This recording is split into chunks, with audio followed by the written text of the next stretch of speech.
அமெரிக்காவோட central command தரப்பு இருந்து அனௌன்ஸ்மெண்ட் வந்திருக்கு. நாங்க சக்சஸ்ஃபுல்லா ஈரான்ல பிளாக்கேடு போட்டிருக்கோம் இல்லையா? 41 டேங்கரை வந்து பாத்தீங்கன்னா பிடிச்சிருக்கோம். 41வது டேங்கரை வந்து பிடிக்கும்போது 69 மில்லியன் பேரல் ஆயில் இருந்தது. நாங்க அதை $6 பில்லியன் அளவுக்கான வேல்யூ அது.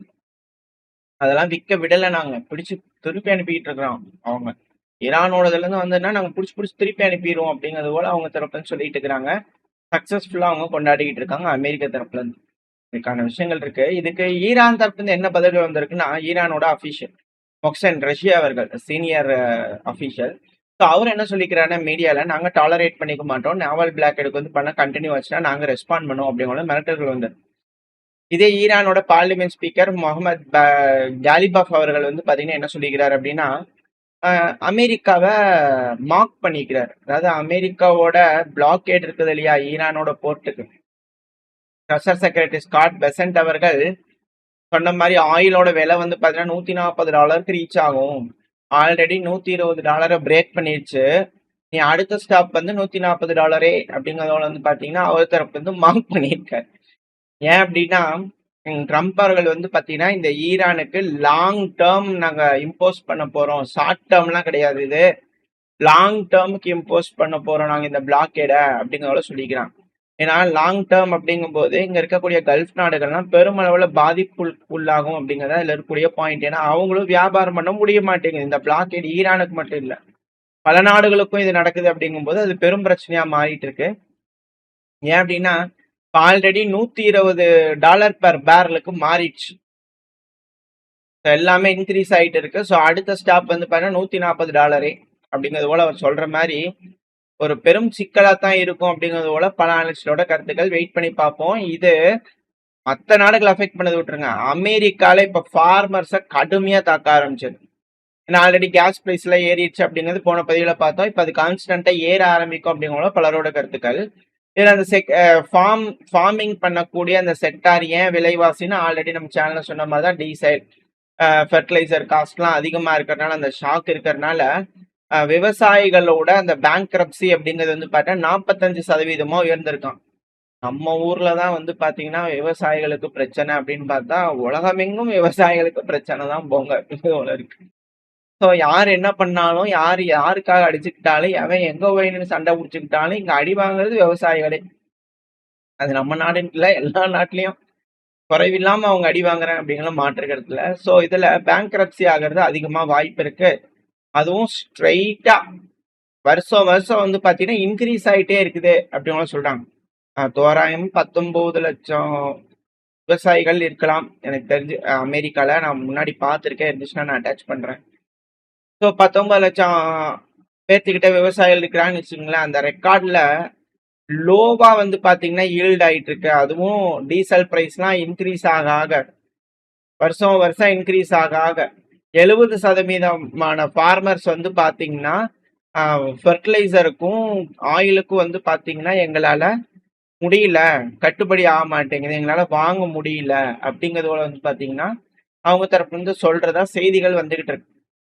அமெரிக்கால 70% ஃபார்மர்ஸ் வந்து பாத்தீங்கன்னா ஃபெர்டிலைசர் வாங்குறதுக்கு முடியல, ஆயில் வாங்குறதுக்கு முடியல அப்படிங்கிறாங்க. அப்ப எந்த அளவுக்கு குரோத் அடி வாங்கும் இதுக்கப்புறம், எல்லா விலைகளும் உயர ஆரம்பிச்சிருச்சு அமெரிக்காலேயே அப்படிங்கறத இதுல இருக்கக்கூடிய ஒரு பாயிண்ட். இது எப்படி அமெரிக்கா ஹேண்டில் பண்ண போறான்னு பார்க்கலாம். ஏன் இது எந்த அளவுக்கு ஹீட்டா இருக்குன்னா, ஹெக்ஸத் அவர்களை கூப்பிட்டு காங்கிரஸ் சபையில உட்கார வச்சு கிளி கிளி கிளின்னு கிழிச்சு எடுத்துருக்காங்க. ஈரான் ஒரு சைடு கிழிச்சாலும் காங்கிரஸ் சபையில கிளி கிளின்னு கிழிச்சிருக்காங்க. ஏன் இதை எவ்வளவு கஷ்டப்பட்டு சொல்றேன்னா அந்த அளவுக்கு வாங்கியிருக்காரு. போதனைகளும் உண்டு, போஜனைகளும் உண்டு. ஏன் அப்படின்னா அதுல நிறைய நல்ல நல்ல கேள்விகள் நிறைய கேட்டாங்க ஹெக்ஸத் அவர்கள்கிட்ட. இது நம்ம முன்னாடி இந்த சுந்தர் பிச்சை எல்லாம் கூப்பிட்டு உட்கார வச்சு பேசும்போது நிறைய பேர் ஃபேஸ்புக்கு அவங்களாம் வந்து பாத்தீங்கன்னா அவங்க என்ன கேள்வி கேட்டாலும் எப்படி எப்படின்னு பேசுவாங்க இல்லையா. இவரு கொஞ்சம் டிபார்ட்மெண்ட் ஆஃப் வார் அப்படிங்கிறதுனால ஒரு மாதிரி பேசுவாரு. பட் அதே மாதிரிதான், அதே டோன்ல தான் பேசிக்கிறார். என்ன அப்படின்னா மெயினா சொல்லக்கூடிய விஷயங்கள்ல இவர் ஒத்துக்கக்கூடிய விஷயம், $25 பில்லியன் ஈரானுக்கு எகெயின்ஸ்டா வந்து பாத்தீங்கன்னா 40 நாள் அமெரிக்கா செலவு பண்ணியிருக்காங்க. $25 பில்லியன் மை லார்ட். ஈரானுக்கு எகெயின்ஸ்டா 40 நாள்ல $25 பில்லியன். ஏதாவது யூஸ் இருக்கா? ஒரு பைசா பிரயோஜனம் இல்லை. அது மட்டும் இல்லாம அவங்க என்ன கேட்கறாங்கன்னா, வி பிளாக்கேடு their blockade. அதாவது நீங்க என்ன சொல்றீங்க, அவங்க பிளாக்கேடு போட்டதுனால நீங்க பிளாக்கேடு போட்டீங்களா? இதனால என்ன நடக்கும்? இல்ல நீங்க ஜெயிச்சிட்டேன்னு சொல்றீங்களே, மிட் நைட் ஹேமர்ல போட்டு எல்லாம் அழிச்சாச்சு, முடிச்சாச்சு, ஒழிச்சாச்சுன்னு சொன்னீங்களே, அப்புறம் ஏன் திருப்பி இப்படி பண்றீங்க அப்படிங்கிற பல்வேறு கேள்விகள் எக்ஸெட் அவர்கள் நோக்கி வரும்போது அவரும் பல விஷயங்கள் சொல்றாரு. ஆனா அவங்களுக்குள்ள எண்ணம் இருக்கு. இன்னமும் நாங்க நியூக்ளியர் பண்ணணுன்ற எண்ணம் இருக்கு. அந்த எண்ணத்திற்கு எதிரா நாங்க சண்டை பிடிச்சுக்கிட்டு இருக்கோம் அப்படிங்கிறதெல்லாம் அவரு நிறைய பேசினாரு. அதுல வந்து கடைசியா வந்து பாத்தீங்கன்னா, அந்த காங்கிரஸ் சபையில வந்து பாத்தீங்கன்னா என்ன சொன்னாங்கன்னா, பிரிட்டன்காரன் எரிச்சு தான் விட்டான். ஆனா நீங்க எரிச்சு முடிச்சு விட்டுறலாம்னு முடிவு பண்ணிட்டீங்களா? அப்படிங்கிறது போல வந்து பாத்தீங்கன்னா, ஒரு உங்க ஊர்ல ஒரு பிரபலமான வாக்கியம் இருக்கும் இல்லையா? அது போல முடிச்சிடலாம்னு முடிவு பண்ணிட்டீங்க இல்லையா? அப்படிங்கிறதுல வந்து பாத்தீங்கன்னா, அவங்க தரப்பு வந்து கேட்கும்போது, ஸோ அமெரிக்கன்ஸே வந்து பாத்தீங்கன்னா, ஈரான்ஸுக்கு எகெயின்ஸ்டா எந்த ஒரு விஷயமும் நல்லா போகல அப்படிங்கிறத ஃபீல் பண்றாங்க அப்படிங்கிறத நம்மளால புரிஞ்சுக்க முடியுது. பல கருத்துக்கள் வந்து பாத்தீங்கன்னா இருக்கலாம், பல அனலிஸ்ட்களோட கருத்துக்கள் இருக்கலாம். பட் ரியலா ஆட்சியில இருக்கக்கூடிய, அதிகாரத்துல இருக்கக்கூடிய நபர்களுக்கு புரிய ஆரம்பிச்சிருக்கு. இது சரியா போகல, அமெரிக்காவுக்கு நல்லா போகல அப்படிங்கிறது புரிய ஆரம்பிச்சிருக்குன்றது புரிஞ்சுக்கிட்டாங்க. இதுல மேலும் நம்ம எப்படி புரிஞ்சுக்கலாம் அப்படின்னா, ட்ரம்ப் அவர்கள் புட்டின் அவர்களோட போன் கால் பேச்சு நடந்திருக்கு. அதுவும் சார்லஸ் இவரு யூகேவோட ராஜா வந்துட்டு போயிருந்தார் இல்லையா, இவரு ட்ரம்ப் அவர்களை பார்த்துட்டு போயிருந்தார் இல்லையா, அதுக்கப்புறம் உடனே கால் நடந்திருக்கு. எதுக்கான இந்த கால்? இதுல உஷங்கா அவர்கள் வந்து பண்ண சொன்னாங்க, ட்ரம்ப் அவர்களும் புட்டின் அவர்களும் குட் பை சொல்றது ரொம்ப வார்மான டோன்ல இருந்தது, அவருக்கு ஏத்த மாதிரியே பேசியிருந்தாரு. அதுவும் ஸ்பெஷல் மிலிட்டரி ஆபரேஷனோட கோலை பத்தி பேசியிருந்தாங்க. அப்புறம் ஈரானை பத்தியும் பேசியிருந்தாங்க. 1.5 மணி நேரத்துக்கிட்ட வந்து பாத்தீங்கன்னா இந்த பேச்சு நடந்துச்சு. போன்ல கான்வர்சேஷன் இருந்துச்சு. இது டிஸ்கஷன் நடந்திருக்கு. எப்போ கிங் அவர்கள் வந்து பாத்தீங்கன்னா யூகேவோட கிங் போனதுக்கு அப்புறம் நடந்திருக்கு அப்படிங்கிற உஷங்கா அவர்கள் சொல்லிக்கிறார். இதுல ஹிண்ட் என்ன அப்படின்னா, யூகேக்கு எப்படியா இந்த பிரச்சனையா கொஞ்சம் ஸ்மூத்தா முடிக்கணும் உக்ரைன்ல அப்படிங்கிற யோசனை இருக்கு போல தெரியுது. ஆனா ஈரான் ரஷ்யா என்ன செஞ்சாலும் வழிக்கு வர மாதிரி தெரியல. ஆனா நான் பிடிச்ச முயலுக்கு 3 கால் தான் ஒத்துக்கிட்டே தீர அப்படிங்கிற நிக்கிறாங்க. இவங்களுக்கு வேற வழி இல்லை. எக்கனாமிக்கல் ரீதியா முடிஞ்சுட்டாங்க. முடிஞ்ச வரைக்கும் எல்லாம் செஞ்சு பார்த்துட்டாங்க. இதுக்கப்புறம் எந்த ஒரு ஆப்ஷனும் தெரியற மாதிரி இல்லை. ஸோ ஆன் ரஷ்யன் டேர்ம்ஸ்ல சில பல விஷயங்கள் மேபி இருக்கலாம். இமீடியட்டா முடிவுக்கு வரணும்னா ஆன் ரஷ்யன் டேர்ம்ஸ்ல சில விஷயங்கள் யூக்கும் கொஞ்சம் ஃபேவரா இருக்கிற மாதிரி வாய்ப்புகள் இருக்கு. யூக்கு இருக்காது, யூகேக்கு இருக்கிற மாதிரி கூட வாய்ப்புகள் இருக்கு. இல்ல ஆன் ஃபுல் ரஷ்யன் டேர்ம்ஸுக்கு அவங்க வந்துட்டாங்களா அப்படின்ற கேள்விகள் இருக்கு. ஸோ அதைத்தான் இவங்க பேசிக்கிறாங்க. ரெண்டாவது ஈரானை பத்தி பேசிக்கிறாங்க. 2 பிரச்சனைகளை எப்படி முடிப்பீங்க அப்படிங்கிற ட்ரம்ப் அவர்கள்ட்ட கேள்விகள் கேட்கப்பட்டது. முதல்ல உக்ரைன் முடியுமா இல்ல ஈரான் முடியுமா அப்படிங்கிறதெல்லாம் கேட்டுக்கிறாங்க. ஏன்னா எல்லாமே லிங்க் தான். ரஷ்யா வழி கொண்டு வர வைக்கணும்னா ஈரான் என்னத்துக்கு அமெரிக்கா கூட்ட வச்சிருக்கணும், கையில வச்சிருக்கணும். வச்சிருந்தாங்கன்னா என்னத்துக்கு வேற மாதிரி டர்பிள்ஸ் டர்ன் ஆயிருக்கும் ரஷ்யாக்கு எகெயின்ஸ்டா. இப்ப ஈரான் கிட்டயே மாட்டிட்டு முழிக்கிறதுனால, இப்போ ஈரான் கிட்ட கை வச்சதுனால இப்ப இஸ்ரேல் வேற போயிடுச்சு. இப்ப அமெரிக்காக்கு ஏகப்பட்ட காயின்ஸ் லாஸ் ஆயிருக்கு. ஸோ இது போல ஏகப்பட்ட இக்கட்டான சுச்சுவேஷன்ல ட்ரம்ப் அவர்களுக்கு எப்படி வெயிட் இருக்கும்? அது முதல்ல உக்ரைனுக்கு வெயிட் வேணும்னாங்க, அப்புறம் யூரோப்பியன் யூனியனுக்கு வெயிட் வேணுனாங்க, இப்ப அமெரிக்காக்கு வெயிட் வேணுமேன்னு தேடிட்டு இருக்காங்க. இப்ப ஆப்பிரிக்கால வேற குறைஞ்சிட்டு இருக்காங்க. ஆப்பிரிக்கால இப்ப திரும்ப வந்து பாத்தீங்கன்னா அடுத்தது பாத்துக்கிட்டு இருக்காங்க. நம்ம அடுத்தது பயிர பார்க்கலாம்.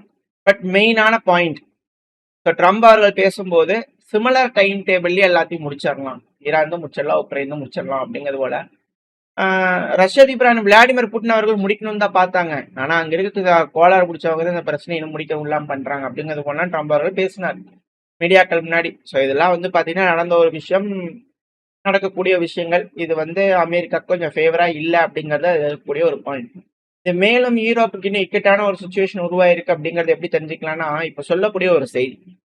இது எப்படி நம்ம யோசிக்கணும் அப்படிங்கறத சில அனலிஸ்டுகள் சொல்லியிருக்காங்க. நான் அதை உங்களுக்கு முடிஞ்ச வரை எக்ஸ்பிளைன் பண்ண பாக்குறேன். அதாவது சுவிட்சர்லாந்துல வந்து பாத்தீங்கன்னா ஒரு சட்டம் கொண்டு வந்திருக்காங்க. 52% நபர்கள் வந்து பாத்தீங்கன்னா இந்த ரெஃபரண்டமுக்கு ஒத்துக்கிற மாதிரி தான் தெரியுது. என்ன ஒரு சட்டம் அப்படின்னா, பாப்புலேஷனை லிமிட் பண்ணணும் அப்படிங்கிறது போல. எது அப்படி உங்களுக்கு கேள்வி வருது இல்லையா? இருங்க வரேன். சுவிட்சர்லாந்துல பாப்புலேஷன் 10 மில்லியனுக்கு மேல வருது. இப்ப நம்ம ரெஃபரண்டம் போடுறதுனால ஜூன் 14 சுவிட்சர்லாந்துல வந்து பாத்தீங்கன்னா நாடா வந்து பாத்தீங்கன்னா அபிஷியலா லிமிட் பண்ணிருக்கிறாங்க பாப்புலேஷன் சைஸ். அதாவது 9 மில்லியனுக்கும் மேல போகுது. 2026 ப்ரொஜெக்டா இருக்கு. அதை நம்ம 10 மில்லியன்ல நிப்பாட்டிடணும் அப்படிங்கறத அவங்க சொல்லிக்கிறாங்க.